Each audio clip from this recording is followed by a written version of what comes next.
Do esporte, a gente fala da língua portuguesa agora, porque a gente recebe o professor doutor Rodrigo Maia dos Santos para falar sobre os erros de português comuns em provas, concursos na internet e até mesmo no dia a dia. Professor, mesmo na quinta-feira de feriado, você veio aqui, né? Quinta-feira, feriado. Boa tarde, Tainá. Boa tarde, Marcela. Boa tarde aos telespectadores. Vim aqui feriado, porque professor também trabalha no feriado. Seja aqui na TV para a gente conversar com os telespectadores, seja em casa, às vezes, Marcela, Tainá preparando prova, preparando questões, pegadinhas para os alunos, para as apresentadoras em pleno feriado. Não estão preparadas. Não estão preparadas. Mentira, não estou brincando. O professor em feriado, final de semana, trabalha muito, Marcela, Tainá, a gente trabalha muito. Aliás, eu só quero dizer uma coisa, lembra que a gente na terça mandou um abraço para um professor que gosta de assistir o Halloween? Um monte de professores amigos meus ficaram com ciúmes. Márcia Pinto, Jorge Avelar, o pessoal da PUC, o João Wilton, a Regina Célia. Então, olha, para a gente não ficar toda hora, olha, um grande beijo para todo mundo, um abraço para todo mundo. Porque beijo para todos eles. Ficaram morrendo de ciúmes. A Márcia Pinto veio conversar comigo, a professora da Belas Artes também morreu de ciúmes. Por que você não manda beijo para mim, etc.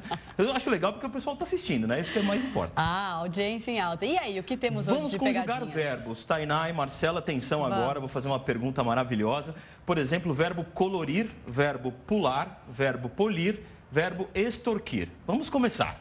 Por exemplo, o verbo pular. No presente, como é que você vai dizer? Eu pulo. Pulo, tranquilo. E o verbo polir? Direito de ficar em silêncio. Direito de ficar em silêncio. E o verbo extorquir? Piorou. Esse é o mais difícil. Então, vamos conversar sobre alguns aqui, ó. Verbo polir, né? E o pular, ó. O pular, ele é regular, por isso todo mundo acerta, porque o pular é da primeira conjugação, terminado em ar. Em vez de eu pulo, tu pulas, ele pula, nós pulamos, vós pulais, eles pulam. É regular porque, aliás, uma dica importante, porque verbo regular. Porque o verbo regular é aquele que mantém o radical. Veja, tem a letra P, a letra U e a letra L. Ela se mantém em todas as conjugações. É o que a gente chama de radical, de raiz. Como todas são mantidas, consideramos verbo regular. Repare no verbo polir, por exemplo. Você vai usar eu pulo do mesmo jeito. Tu pules, ele pule, nós polimos, vós polis, eles pulem. Repara que o radical mudou, né? Tem o P-U-L, mas lá embaixo no nós e no vós tem o P-O-L. Então a gente considera verbo irregular. Ficou claro isso? Tranquilo de entender? Ficou. Mantém o radical, o verbo regular. Tem alteração no radical, o verbo irregular.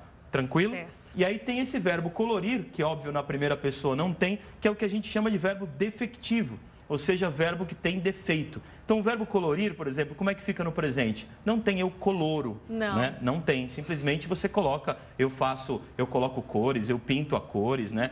E você não usa... colorir? Vou colorir, mas aí você usa, se você usar o vou colorir, fica no futuro, né? Porque você está usando auxiliar, eu vou colorir. Mas no presente você vai, eu pinto a cores, eu faço uma coloração, enfim, você vai fazer algumas alterações, tá bom? Vamos para a segunda tela que tem o verbo extorquir, né? Vamos lá. Explodir, eu coloquei esse, que também no caso ele é um regular, mas ele causa muita dúvida. Tainá, Marcela, eu já vi gente dizendo assim, eu explodo.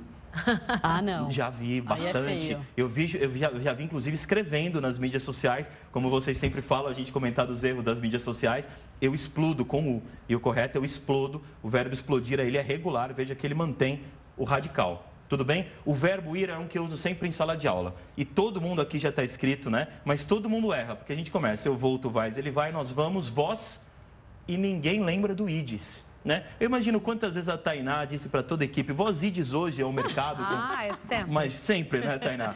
Ela costuma falar só assim. Só assim, direto, né? É por isso que eu defendo, aliás, vou comentar isso mais uma vez, é por isso que eu defendo a gente mudar um pouquinho essa história. Em vez de eu, tu, ele, nós, vós, eles, eu acho importante a gente dialogar, quem sabe eu, você, ele, lógico. Nós, a gente, vocês, eles.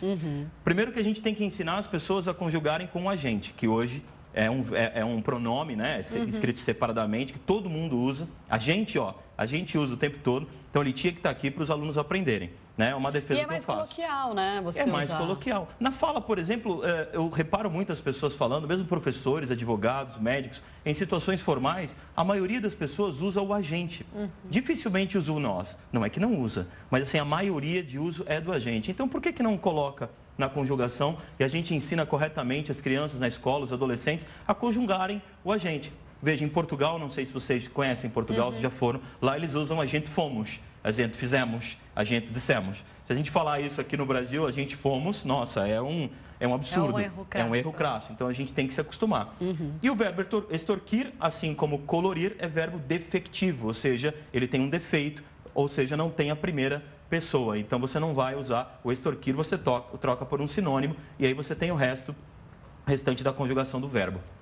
Legal. Mas muito difícil, né? A língua portuguesa. Eu muito não sei, sabe... Tem uns truques, né? Não sei se são truques ou detalhes. Sabe o que eu penso? E assim, claro, vamos dividir, dialogar aqui. Eu acho que o ensino, desde o fundamental e do médio, foi colocado para as pessoas o português de uma forma muito assim, só a regra que vale. Chamada oral atrás. Até, isso, né? obrigado a palavra. É meio assustador, sabe? E aí as crianças, os adolescentes ficam com aquela coisa, olha, chamada oral, se eu errar, se não sei o quê, e se eu usar o agente, e se eu usar não sei o quê, e aí fica um troço um pouco complicado. É um problema do ensino, não do Eu português, acho que é muito mais, né, Tainá, o como é ensinado do que o que é ensinado, né? Muito mais isso. Tem Rodrigo, uma frase do dia aí, Rodrigo? Eu trouxe uma frase do dia. Para brilhantar o nosso feriado. Para brilhantar o nosso feriado, eu trouxe Machado de Assis, né? Então, assim, os dois horizontes. Olha só que interessante, né? Dois horizontes fecham nossa vida. Um horizonte, a saudade do que não há de voltar. Outro horizonte, a esperança dos tempos que hão de chegar. No presente, sempre escuro, vive a alma ambiciosa, na ilusão voluptuosa do passado e do futuro. Muito legal. Machado de Assis é sensacional e acho que para um feriado cabe muito bem para a gente refletir o que a gente acha do presente, como é que a gente fica, às vezes, remoendo o passado na saudade. E pensando muito lá na frente. Pensando muito no futuro também, e talvez não vivendo, né? Naquela angústia de como vai ser e esquecer o presente. E Machado de Assis vai brilhantar aí a nossa vida nesse momento. Nesse legal, feriado. professor. Tá Terça-feira você está de volta, Terça-feira eu estou de volta aqui. Você. Um bom feriado para vocês também, aos telespectadores. Uma boa tarde para todo mundo. Legal, boa tarde. Obrigado.